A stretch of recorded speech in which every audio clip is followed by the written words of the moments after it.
రాకాలోకంకి స్వాగతం। ఈ కంటెంట్ మీకు నచ్చినట్టయితే లైక్ చేయండి, మీ బంధుమిత్రులకు షేర్ చేయండి। ఇప్పటివరకు సబ్స్క్రైబ్ చేసుకోకపోతే సబ్స్క్రైబ్ బటన్ని నొక్కండి, అదేవిధంగా బెల్ ఐకాన్ని కూడా నొక్కండి।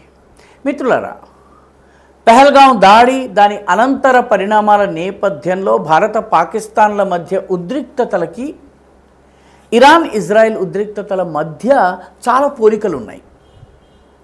ఈ పోలికలు తేడాలు వీటిని అధ్యయనం చేస్తే చాలా ఆసక్తికరమైనటువంటి పాఠాలు మనకు లభిస్తాయి। మొట్టమొదటిది, ఇజ్రాయెల్కి సంబంధించి అక్టోబర్ 7న హమాస్ చేసినటువంటి అత్యంత కిరాతకమైనటువంటి దాడి పహల్గాంలో పర్యాటకులపైన జరిగినటువంటి దాడి। అందున మతం అడిగి వాళ్ళు హిందువులని రుజువు చేసుకున్న రూఢి చేసుకున్న తర్వాత వాళ్ళని చంపటము, ఇక్కడ యూదులని చంపటము, ఈ రెండిటి మధ్య పోలిక ఉంది। దాని తరువాత ఇజ్రాయెల్ దాడి చేసింది ముందు హమాస్ పైన దాడి చేసింది, హమాస్ తరువాత హూథీలు దాడి చేశారు ఇజ్రాయెల్ పైన। అదేవిధంగా దక్షిణ లెబనాన్లో ఉన్నటువంటి హిజ్బుల్లా కూడా దాడి చేసింది। ఇజ్రాయెల్ ఏకకాలంలో ఈ మూడు శక్తులతో పోరాటం చేయవలసి వచ్చింది। హిజ్బుల్లాను పూర్తిగా దెబ్బ కొట్టింది, దాని యొక్క వ్యవస్థను మొత్తం నాశనం చేసింది, హూథీలను కూడా బలహీనపరిచింది, హమాస్ యొక్క వెన్ను కూడా విరవగలిగింది। ఈ మూడు ఇరాన్ చెప్పు చేతల్లో నడిచే ఉగ్రవాద సంస్థలు। ఇరాన్ వీటికి ఆర్థిక సహాయమే కాకుండా అండదండలు, అర్ధబలము, అంగబలము అన్నీ కూడాను సమకూరుస్తూ వస్తుంది। స్వయంగా తాను పరమాణు బాంబుని తయారు చేసుకునేటటువంటి ప్రయత్నంలో అత్యంత వేగంగా అడుగులు కదుపుతోంది। కాబట్టి ఇక్కడ కూడా పోలిక ఉంది। అందుకనే ఈ యుద్ధంలో అవకాశం లభించగానే ఇజ్రాయెల్ ఇరాన్ పైన దాడి చేసింది। ఇరాన్కి సంబంధించినటువంటి న్యూక్లియర్ ఫెసిలిటీస్ కావచ్చు, అన్ని పట్టణాలను ధ్వంసం చేసింది। ఇరాన్ గగనతలాన్ని పూర్తిగా విధ్వంసం చేసేసింది, పూర్తి ఆధిపత్యాన్ని సాధించింది। ఇరాన్ దగ్గర ఉన్నటువంటి ఎయిర్ డిఫెన్స్ సిస్టమ్స్ ఏవి పని చేయలేదు।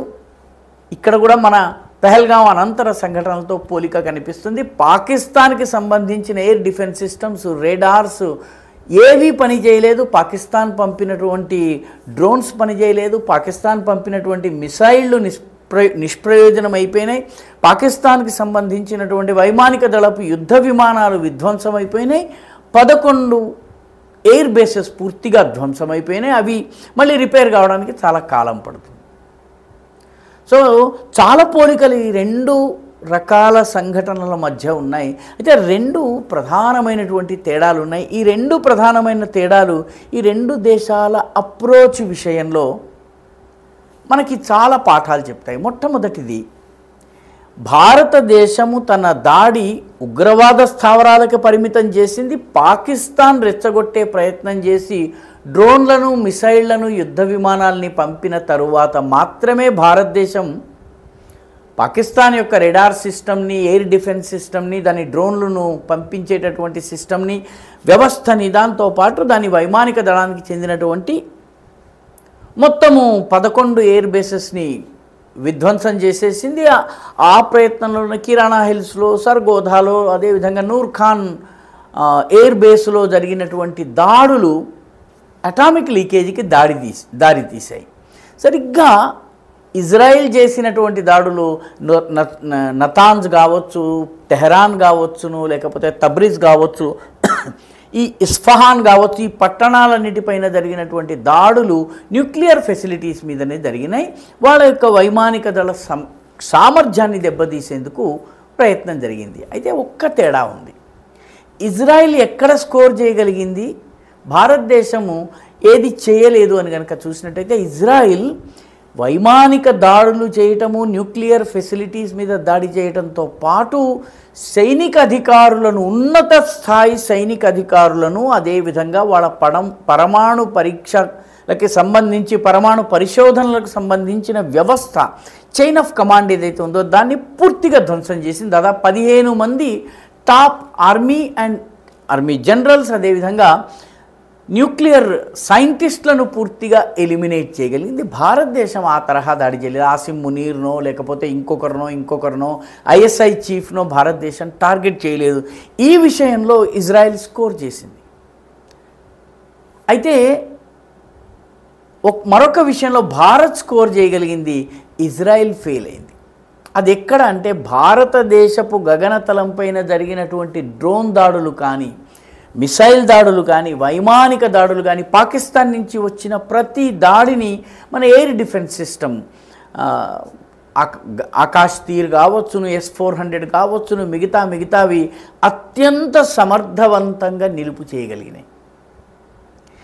ప్రాణ నష్టము దాదాపుగా లేని పరిస్థితి, అసలు పెద్దగా నష్టం జరగలేదు. ఒక్క ఆఫీసర్, అసిస్టెంట్ కలెక్టర్ స్థాయిలో ఉన్నటువంటి ఒక ఆఫీసర్ చనిపోవడం మినహా పెద్దగా దాడులు జరగలేదు. వైమానిక స్థావరాల మీద దాడులు జరగలేదు. మన ఎయిర్ డిఫెన్స్ సిస్టమ్ మీద దాడి జరగలేదు. అంటే పాకిస్తాన్ మన ఎయిర్ డిఫెన్స్ సిస్టమ్ని ఛేదించలేకపోయింది. అదే ఐరన్ డోమ్ కావచ్చును, థాడ్ ఇవి కావచ్చును, ఏవైతే ఇజ్రాయిల్లో ఉన్నాయో ఎయిర్ డిఫెన్స్ వ్యవస్థలు ఏవైతే ఉన్నాయో అమెరికా నుంచి తెచ్చుకున్నవి, స్వయంగా డెవలప్ చేసుకున్నవి, అవి పూర్తిగా తమ ప్రభావాన్ని చూపించలేకపోయాయి. ఇక్కడ భారతదేశం స్కోర్ చేసింది, ఇజ్రాయెల్ స్కోర్ చేయలేకపోయింది. రెండిటికీ ఒక మౌలికమైనటువంటి తేడా ఉంది. ఇజ్రాయెల్ వెనుక అమెరికా ఉంది. ఇజ్రాయెల్కి మద్దతుగా అమెరికా నిలుస్తుంది. భారతదేశం విషయంలో అమెరికా మొదట పూర్తి న్యూట్రల్గా ఉండే ప్రయత్నం చేసింది. ఆ తరువాత బాహాటంగా పాకిస్తాన్కి అనుకూలంగా వచ్చింది. కాబట్టి పాకిస్తాన్ విషయంలో అమెరికా యొక్క సహకారము లేకుండా, సహాయము లేకుండా, ప్రోద్బలము లేకుండా, కనీసము వెన్నంటి ఉన్న భావన కూడా లేకుండా భారతదేశము పూర్తి స్వేచ్ఛతో, స్వాతంత్రంతో దాడి చేసింది. అమెరికా వైరిపక్షం వైపు మాట్లాడుతోంది. ఇజ్రాయెల్ విషయంలో అలా కాదు. ఇజ్రాయెల్ విషయంలో ఇరాన్కి వ్యతిరేకంగా, ఇజ్రాయెల్కి అనుకూలంగా అమెరికా వ్యవహార శైలి ఉంది. ఈ యుద్ధం గనక ఎస్కలేట్ అయ్యి మరింత పెరిగేటటువంటి పరిస్థితి వచ్చినట్లయితే అమెరికా బాహాటంగా ఇజ్రాయెల్ వైపు నిలబడే పరిస్థితి ఉంది. ఇది మౌలికంగా ఇజ్రాయెల్ విషయంలో ఉన్నటువంటి అడ్వాంటేజ్. భారతదేశము అమెరికా న్యూట్రల్గా ఉన్నా, మనకు వ్యతిరేకంగా ఉన్నా పట్టించుకోకుండా దాడి చేయగలిగింది.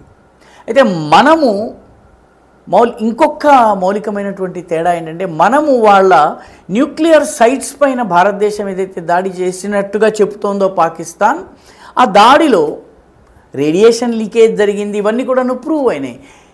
ఇరాన్ విషయానికి వస్తే ఈ రేడియేషన్ లీక్ అనేది అంతర్గతంగా మాత్రమే ఉంది. ఎందుకంటే ముఖ్యంగా తబ్రీజ్లో, నతాంజ్లో ఉన్నటువంటి వాళ్ళ న్యూక్లియర్ సైట్స్ నేలకి 50 అడుగుల లోతున ఉన్నాయి. పైగాను ఒక 7 మీటర్ల వెడల్పైనటువంటి కాంక్రీట్ వాల్ దిగువన ఇవన్నీ ఉన్న కారణంగా ప్రభావము మినిమల్ అని చెప్తున్నారు. భారతదేశం ఏదైతే ప్యానిక్ సృష్టించగలిగిందో ఆ ప్యానిక్ని ఇరాన్ విషయంలో సృష్టించలేకపోయింది ఇరాన్ కూడా చెప్తున్నది ఏంటంటే, మా న్యూక్లియర్ వ్యవస్థకు పాక్షికంగా మాత్రమే దాడి జరిగింది, పూర్తి డ్యామేజ్ జరగలేదు, మా వ్యవస్థలన్నీ కూడాను క్షేమంగానే ఉన్నాయి, బాగానే ఉన్నాయని చెప్పి ప్రకటన జారీ చేసింది. ఈ మౌలికమైనటువంటి తేడా అంటే భారతదేశము అమెరికా సహకారం లేకపోయినా కూడాను చాలా ప్రిసైజ్ దాడి చేయగలిగింది, ప్రభావం చూపగలిగింది, పాకిస్తాన్ని పాదాక్రాంతం చేయగలిగింది. అమెరికా వంటిది తక్షణము రంగంలోకి దుంకి పాకిస్తాన్కి అనుకూలంగా నిలబడి అయ్యో కుయ్యో మొర్రో అనాల్సినటువంటి పరిస్థితి తీసుకొచ్చింది. ఇజ్రాయెల్కి అమెరికా వెంట ఉన్నప్పటికీ చేసినటువంటి దాడులలో పాక్షిక లాభమే జరిగింది. ఇజ్రాయెల్ సాధించినటువంటి విజయము ఇరాన్ సైనిక వ్యవస్థను, న్యూక్లియర్ చైన్ ఆఫ్ కమాండ్ని పూర్తిగా విధ్వంసం చేయగలిగింది. ఆ విషయంలో ఇజ్రాయెల్ విజయం సాధించినట్టుగా మనం చెప్పవచ్చును. ఈ రెండింటి కంపారిజన్ చేసి అధ్యయనం చేయవలసినటువంటి అవసరం ఉంది. మన రక్షణ రంగ నిపుణులు ఖచ్చితంగా దీన్ని అధ్యయనం చేస్తూనే ఉంటారు. దీని నుంచి పాఠాలు నేర్చుకునేటటువంటి ప్రయత్నం కూడా ఖచ్చితంగా చేస్తారు. ఈ వీడియో మీకు నచ్చినట్టయితే లైక్ చేయండి, షేర్ చేయండి, ఈ ఛానల్కు సబ్స్క్రైబ్ చేయండి. మీ అభిప్రాయాన్ని కమెంట్ల రూపంలో తప్పనిసరిగా పంపించండి.